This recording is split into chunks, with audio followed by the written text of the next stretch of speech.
Okay. So, hello, my name is Keith Russell, and I'm from the Hamilton Business Center. And today we're talking with Chef Erica Guidi. I hope I pronounced that You correctly. got it. Awesome. Well, thanks for joining me today, Erica. And today we just want to chat with small business owners to really hear about how they're managing during COVID and some of the ways that they've innovated to keep their businesses going. So let's dive right in. Mhm. So I've got a few questions prepared here, Erica. Nothing too hard here. Um, can you just tell us a bit about your business to start off? Yeah, so I own a catering company in Hamilton called Blend Catering. I have been around for almost 4 years come June, which Oh, is wow. exciting. Yeah, Blend Catering, really, we do elevated catering for special events, a lot of cocktail receptions, in-house private dining, weddings, and then probably where my passion really lies in the world of food with a like cooking classes. So I've been teaching demonstration style cooking classes for, oh goodness, like 6 years now. But hands-on is really where I see value. And so with my business, I do hands-on cooking classes at the Kitchen Collective and also in-house, which are really fun. It's fun to get like a family together or like a bachelor party or a bachelorette party and go in-house and teach them how to cook. So that's sort of me in a nutshell. I do a decent amount of TV appearances as well, and cooking on camera, which is sort of a combination of all of my life events and trainings coming together in the world of food. That sounds awesome. So what kind of challenges has Blend Catering kind of went through during the pandemic? So I hate to say that as a food business I feel like we all suffer the most, but it has definitely been very, very difficult for myself as a catering company and all of the restaurants around. For me as a catering company, I mean, my 2020 calendar got wiped right out. Like Yeah. that was it. So all of the weddings have been canceled, deposits have been given back, and I basically lost my whole business overnight. Um, because I obviously can't do cooking classes. I can't have people together in a location. Um, and so what I had to do was like very quickly pivot. Hmm. Yeah. Okay, that's perfect because that kind of leads me right into my next question, Yeah. which was, what are the strategies? What are the ways that you have pivoted during COVID? So I was fortunate enough to have started a program when I first started the business. So when I started Blend Catering, I thought that it was going to be a corporate catering company and I was going to Hmm. focus just on corporate catering. Um, and it was okay for a little while, but I soon realized that economically, Hamilton didn't really have the businesses that were big enough that were bringing in corporate catering on a consistent basis. I was more exposed to corporate catering like in Toronto, where everyone has meetings and every day for every meal they have food coming in. So Hmm. I naively thought that that would be how it was here as well. So I had a really great client, corporate client, and when I when I printed my business cards, my very first business cards ever, I put on there that I do gourmet take home because I was thinking, it's a great program. If people are ordering from me for their office, chances are they're busy and they maybe don't have time to cook. So I could roll out this program and I could help them at work, but also be able to like alleviate a pain at home by preparing these gourmet meals for them that were just heat and serve. So I ran the program for a little while. And then what happened was I realized that I wanted to be doing something different with my business. And that was focusing a little bit more on getting into TV and being on the Food Network, and also like recipe development and food styling. And so I transitioned out when COVID happened. I was like, wait a second, I have a product, like I have a service that I can offer. So tomorrow is Friday, and this will mark my 8th week of doing gourmet take home. So it's always funny to me when people are like, oh, I've been locked up for a month. And I'm like, guys, it's been longer than a month. Like I've been running this for 8 weeks. It's been 2 months solid. Now I did pivot very, very quickly. So I got shut down and 2 days later, I started the Gourmet Take Home program, which was really quick. But that's just sort of what I had to do in order to keep my lights on. Yeah. I As think, frank as it is, that's where we're at. Yeah. yeah, no, that's excellent, actually. So, have there been any innovations you've made during this time that you'll probably sustain afterwards? I think that the biggest thing so we just got up and running on our website for ordering, which has been just like a huge help with respects to like procedure for me, because even though I cater weddings for 150 people and am routinely putting out 400 meals a week, I'm a solopreneur. I do this completely on my own. And it's daunting. Being a business owner is hard enough. Being a business owner that also has to buy and shop and prepare food it's very intense. And so having that streamline has been incredible. The other thing that I'm really excited about, but haven't been able to execute yet, is being able to transition my cooking classes to virtual. And I think that that's something from, a standpoint of innovation. Listen, I'm not creating this. It's not like other people aren't doing this. There are a lot of people that do video tutorials or also like subscription-based cooking classes. But it's exciting for me to be able to get into people's homes when I can't have them with me in my kitchen. It's sort of like the next best thing. There's a lot of technology things that come along with that. There's a lot of accessibility that comes along with that. So I'm still trying to work out how to do it in a way that I will be proud of it, because I don't like to do anything sort of half-ass. I want it to be like solid from the beginning. And I'm really contradicting myself because I just said that we are only finally online 8 weeks into the program, but I knew that the food was incredible and it was just me going crazy trying to manage the orders. But yeah, when it comes to the cooking classes, cooking's a fundamental skill and it's not difficult. I think it just has to have the right approach. And so I want to be able to ensure that if I'm not there beside them, able to correct them, that they don't feel lost and they feel like their hand is being held throughout the process. No, it sounds great. So what kind of advice could you give other small business owners out there right now, maybe going through the same thing, or not even necessarily in the same industry, but we're all in the same kind of situation together? Yeah, I mean, I know a lot of entrepreneurs. The Hamilton Fempreneurs is this like incredible group that I became a part of probably a month before I even launched my business. So I have a big entrepreneurial network and everyone is really suffering right now. There are some businesses like myself whose doors technically are still allowed to be open. And so, we pivot the business as best as we can. There's a lot of businesses that just don't have that availability at all. So I think that like my number one piece of advice for entrepreneurs, period, regardless of this situation, has always been that you need to be a chameleon. You need to be able to like adapt on the drop of a dime, because that's just what entrepreneurship is all about. If you can't adapt and accept change and be able to like roll with the punches, things are going to be very, very difficult for you. And it's interesting because in this situation, that's exactly what people are having to do. They're either being, forced into adapting, pivoting, and like figuring out other alternative ways to make income in their business, or they're closing their doors. And it's tough. I mean, for me, like don't get me wrong, I considered like, how am I going to be able to execute this? I work out of the Kitchen Collective, which is a great space in Hamilton, but it's a rented space, and it's a rented space with a bunch of other members. So I went from being able to have full accessibility 24/7 to being able to be at the kitchen for 9 hours a week, and that's it. So it makes my job, which is already difficult, extremely difficult. But you just have to figure it out. And that's just the way of being, like, if you're a business owner, like that's your life. You just have to figure it out. Yeah, no, that's good points. So I've looked at your website, and I know you've been involved in a lot of initiatives in the community. Do you want to tell us about a few of them and kind of what kind of drove you to them, and why you continue to do them?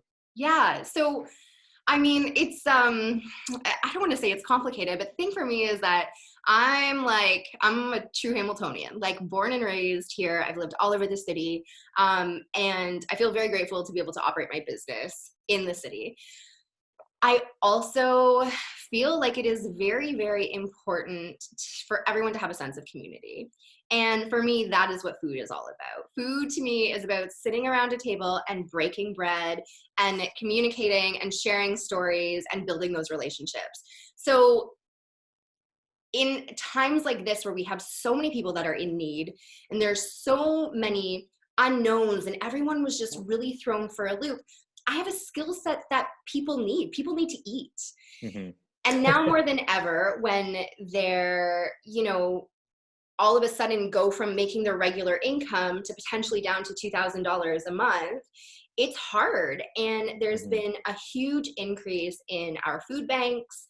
So for me, I was like everyone else. First thought on my mind was like, how do we feed the frontline workers? My sister is a nurse. My mom runs a retirement facility. All of my friends are, not all of them, but most of them are in frontline positions right now.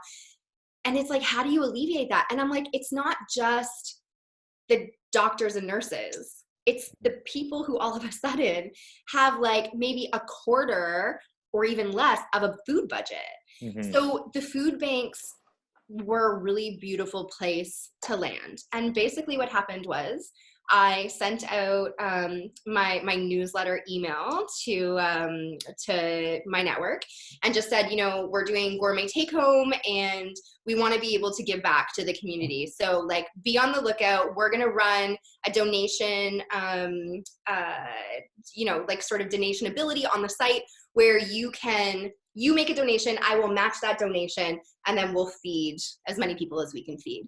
And so because of that email, I actually was approached by Orbis Communications, which is a tech company here in Hamilton on John Street, and partnered with them to feed 100, I shouldn't say 100 people, but 100 meals. So to prepare 100 meals each week for 3 weeks.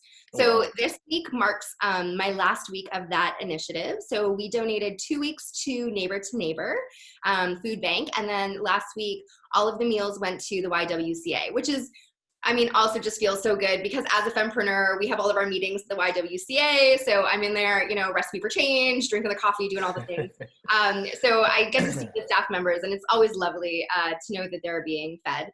And then from there, instead of trying to run a whole GoFundMe, because let's be honest, I'm already working 24/7 and not sleeping. But I still wanted to give back and that was really important to me. I actually collaborated and became sort of like in partnership with We Feed the Need Hamilton. And We Feed the Need Hamilton, there's also a We Feed the Need Toronto. So it's an initiative, it's a GoFundMe page started by a few people in Hamilton. And essentially what they're trying to do is they're trying to meet the needs of people who need food, as well as restaurants and food businesses like myself that have sort of had the rug swept up from underneath us. So they are taking donations. Those donations then in turn get paid to the food business, and then we provide meals. And Feed the Need has been all over Hamilton in many different capacities. I was really impressed when they stepped up to feed all of the employees at the No Frills up the mountain that had a COVID break, like an outbreak with one of their employees. It's scary, right? Like my sister's a nurse. She works in a location that had their first positive case. And it's scary. It's very stressful for them to have to deal. It's already stressful enough. There's so many different things that we're doing to try to ensure safety. But that added level of stress, it's like, if I can feed you a meal and know that you're going to be nourished and maybe go back to work feeling a little bit more empowered to get on with the rest of your day, I'm in. I'm always going to be in. Yeah. Whether I have to go and work from 2:30 in the morning to 4:30 in the morning, I think I was averaging 1:30 to 4:30 was my time slot that I could go in and make food for these people. But I did it. And it was my pleasure to do it, to be able to feed people. And I will continue to do that for as long as I can. It's amazing. That's good. So obviously the feedback's been probably wonderful, I'd imagine. From the community, I imagine anytime you get food it's pretty decent, right? Yeah, I mean, you can't go wrong with food, Yeah, honestly. a free hearty meal is always good. And I'm in really, really great company, like Slurp Ramen Bar, Mai Pai, Chard, Salt Lick. I mean, I'm sure there's many, many more. I think, no, I can't even remember now. But we're all trying, we're all trying to give back where we can. And I think Hmm. that is there's something to be said about the hospitality industry for that. I think a lot of people underestimate. It's a very thankless job. I don't Hmm. think people realize what goes into our work. This is my third career, so I have a little bit of like an understanding of how other industries run, and this one is insane. And I'm always really, really amazed and proud when my fellow restaurateurs and food business owners are jumping on board as well. And I hope that more will do it, to be completely honest with you. I kind of look at it like I'm one person and I'm managing to make the meals. And so I hope that other people can find some time and space in their lives and their business when it's, it's tough times for me, but it's tougher times for other people. And Yeah. so if I can give back, then I will. No, that's amazing. Last question. I know you've worked and you've worked with, and you have been in the Hamilton Business Center before, Yes. and obviously that's where I work. And so I just wanted to really kind of touch on, is there, in what way has the Hamilton Business Center been able to help you in your career, in any respects? So I like, this is the best question, because the Hamilton Business Center for me has been such an integral part of my business. So I was the first group that did the program. Oh my goodness, isn't it terrible? I can't even remember now. Starter Company Plus, or It was before Starter Company Plus. okay, They called it something else. Oh, no, I can't remember off the top of my Jody, head either. Jody's gonna kill me that I can't remember. But anyways, I was the first group. So basically what happened was there was like government grants and programming for people who were 29 years of age and younger, Yeah. but nothing for anyone. And I was like, okay, I was, 29, turning 30 when I started my business. And I'm like, you got to be kidding. Oh, it was Launch Local. That's what it Oh, was. okay. Okay. The first inception of Launch Local. So I applied and got accepted into the program, and we ran it where I think it was like Tuesdays and Thursdays. We were there for like 6 hours. There were tons of different industry professionals that came in, and the point of it really was to sort of have your hand held through starting your business. So Hmm. we had to write a business plan, but we had professionals guiding us, which was like so beneficial. And then at the end, we had an ability to pitch for a grant. And so that grant for me, like that was my down payment on my kitchen. It bought me some equipment that I needed. I think I put some of the money towards getting my website built. So it was incredible. And Jody has always been such a great person to be connected to and to continue to call. I know that if I'm ever in a bind, I can call her, and she's either going to be able to like help me, give me some advice, or like point me in the direction of someone who will be able to help. And I was like so honored last year when they asked me to sit on the panel for Success in the City. You have those moments, right? And I think it's like really crazy when you're a solopreneur because you're just going all the time. You're not paying Hmm. attention to what's happening. And they asked me, and I'm like, me? You want me to sit on the panel? Like, what are you talking about? Like, well, who else is on this panel? And I'm like, guys, these are all like very successful people in their own rights. Like, are you sure? Are you sure you want me to talk? And I think that I think the thing is that when you have other people in your corner as a solopreneur, it really gives you just a little bit more, I don't want to say like motivation or confidence, but maybe like a combination of both of those things. So Hmm. that was sort of like my check-in. I've catered events at the city, and then had an incredible opportunity to work with you recently. And that was through the Digital Main Street program. Yep. No, you got it. Digital Main Street Initiative. Yep. Thanks for mentioning that. Initiative. There we go. And it was sort of a case where I had seen you guys advertise for it when it originally had come out. And whether it was me misunderstanding, I thought that it was like strictly brick and mortar and that it wasn't something that I qualified for. And then I think I saw a post on Instagram, probably really, really like 2:00 in the morning or something. And I should have been sleeping and couldn't. And I just reached out. like on a whim. I was Yep. like, I need so much help. So like, if I can get any help or guidance, I'll take it. And I got connected with you, and you have been integral in helping me through this process. I appreciate that. And really that's all it is. And that's all we really want business owners like yourself to do, is just reach out and just say, hey, I need some help. And that's what we're here to do. Yeah, Um, it's like I recommend anytime someone's like, oh, I'm going to start a business, or oh, I'm interested in this. I'm like, guys, you need to go to the business center right away. Like, I don't care where your head is at or anything. Just go and sit down. I did, and I don't know if you guys still do this, but it was like 10 questions or something like that. It was like an introduction. If 10 you want to steps. start a business, 10 steps. Yeah. Yeah. Yeah. We have like a 10 steps program where we kind of walk, new business owners or people that are just, just kind of interested or just want a Yeah. little bit Like of information. stage. Yeah. Yeah. Kind of walk you through the whole process of what's involved in it. Yeah. So, I mean, I did that and that's how I found out about Launch Local. Oh, awesome. I think Kristen had recommended me to apply for it. And I just, regardless of whether or not you are in a program, though I do recommend everyone try to get into a program. I know that the help is always there. And that gives me like peace of mind in my business. I remember how exciting it was when I like finally registered my business, and Jody was like, "Oh, I'm going to register it with you. Like, I'm going to come to the computer with you." She's like so excited. She's like, "Do you want to take a picture?" I'm like, no, I don't think I need to take a picture of this. But that excitement in somebody else for you and what you're about to embark on, it gives you a boost to go out in the world and make it happen. Yeah. All of the business development officers there are wonderful, and they really do have, your best interest at heart, and are really there to help in whatever capacity they can. It's great to work with them. Yeah. So I guess the last thing, Erica, is why don't you tell us how we can find out about your business? How do we connect with you if Yeah. somebody needs some services? Well, I have this beautiful website.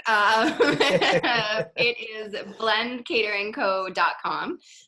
The website has been a work in progress. I feel like websites are always work in progresses, but we were sort of only set up for e-commerce with respects to our cooking classes, and now everything can be ordered online to streamline process, which is incredible. I am I spend a lot of my time on Instagram because it's an incredible social ability for me to be able to showcase what I do with respects to making beautiful food, Yeah. but also teaching. So you can find me at Chef Erica Guidi on Instagram. We do a lot of fun things on there. I do like a weekly Don't F It Up video where I teach you like a basic skill very, very quickly within like 4 minutes. I've watched those. Yeah, right, they're great. There's honest to God, there's nothing better than when someone sends me a picture on Instagram and they're like, I didn't F it up. I made poached eggs. I've never made poached eggs before in my life, and they're perfect. Like, I've tried so many times. Or last night I got one and it was like, I can make bacon now.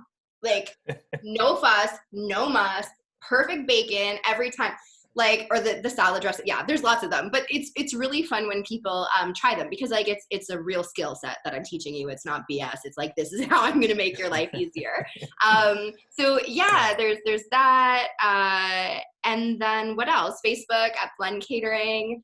I'm terrible. I never use LinkedIn or Twitter. I probably should. We could talk a little bit more. Yeah, right.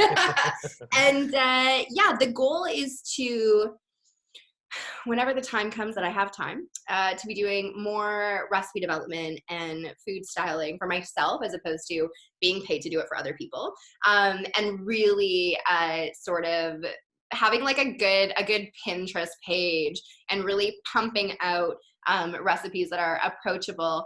My goal is to get people in the kitchen cooking. It's a fundamental skill. So I'm not trying to make it complicated. And I know that can seem a little bit odd, because I very much do elevated catering that has like 20 different things and all of these hits and these ridiculously pretty plates that maybe don't seem attainable in a home kitchen. But ultimately, I just want to make sure that you're cooking for yourself and like cooking for people that you love, and building memories and having a sense of community around that. No, it sounds amazing. And I think what you're doing for the community is just wonderful. And I'm sure everybody that is getting one of those meals is thankful for. So I appreciate that. And thank you. Thanks. Yeah. Well, like I said, keep doing what we can as we can. Awesome. Well, thanks, Erica, and I really appreciate your time tonight. Yeah, absolutely. Thank you so much. Thank you. I'll see you later. See you later. Okay, bye. Bye-bye.